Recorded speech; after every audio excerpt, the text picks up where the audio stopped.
যখনই বিএনপি ক্ষমতায় আসে তখনই দেখা যায় নারীর উন্নয়ন, নারী শিক্ষা, নারী জাগরণে যুগান্তকারী ভূমিকা রাখে। এবারও আমরা দেখেছি মাননীয় প্রধানমন্ত্রী, বিশেষ করে দেশনেত্রী বেগম খালেদা জিয়া ম্যাট্রিক এবং ইন্টারমিডিয়েট পর্যন্ত যে অবৈতনিক শিক্ষা ব্যবস্থা চালু রেখেছিলেন সেটা আবার ডিগ্রি পর্যন্ত নিয়ে গিয়েছেন।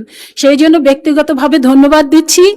আমি যে প্রশ্নটি করতে চাই মাননীয় প্রধানমন্ত্রীকে, মাননীয় প্রধানমন্ত্রী, আমি 91 থেকে 96 পর্যন্ত এদেশের সর্ববৃহৎ মহিলা কলেজ ইডেন বিশ্ববিদ্যালয় কলেজের নির্বাচিত ভিপি ছিলাম এবং সেই সময় আমি মাননীয় শিক্ষামন্ত্রী এবং মাননীয় প্রধানমন্ত্রী দেশনেত্রী বেগম খালেদা জিয়ার সাথে আমি কথাও বলেছিলাম এবং সেই সময় অসংখ্য দেশনেত্রী বেগম খালেদা জিয়ার নেতৃত্বে ইডেন কলেজকে বিশ্ববিদ্যালয় করবার জন্য সকল প্রস্তুতি সম্পূর্ণ হয়েছিল। শুধুমাত্র রাজনৈতিক অস্থিরতার কারণে ওই সময় ডিক্লারেশনটা দেওয়া হয় নাই। এখন আমি বলতে চাই মাননীয় প্রধানমন্ত্রীর কাছে আমার বিনীত আবেদন যে এখন ইডেন কলেজে প্রায় 23,000 ছাত্রী লেখাপড়া করছে, ওই কলেজটিকে বিশ্ববিদ্যালয় করার কোনো পদক্ষেপ নেবেন কিনা।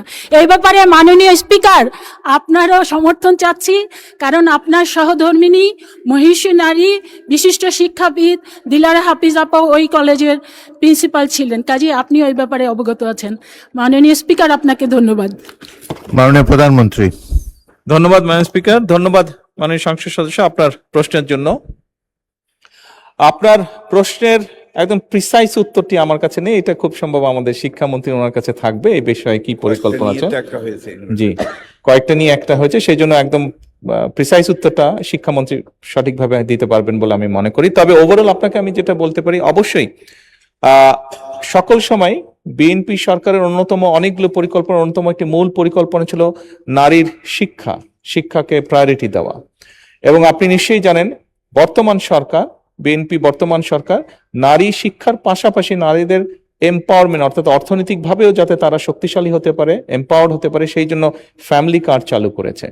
এবং আমরা একই সাথে আরেকটি পরিকল্পনা যেটা গ্রহণ করেছি, যেটি বিএনপি সরকার দেশনেত্রী খালেদা জিয়া সরকার করেছিলেন, মেয়েদের শিক্ষা ব্যবস্থা ইন্টারমিডিয়েট পর্যন্ত ফ্রি করেছিলেন। আমরা এবার অনার্স পর্যন্ত মেয়েদের শিক্ষা ব্যবস্থা ফ্রি করতে চাই, ডিগ্রি বা অনার্স পর্যন্ত।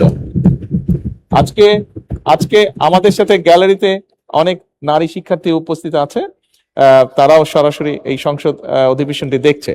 এবং শুধু তাই নয়, আমরা অনার্স পর্যন্ত যে নারীদের শিক্ষা ব্যবস্থা ফ্রি করব, তাদের মধ্যে যারা ভালো রেজাল্ট করবে তাদেরকে আমরা স্কলারশিপ দিতে চাই, এটাও আমরা করতে চাই। ধন্যবাদ মাননীয় স্পিকার।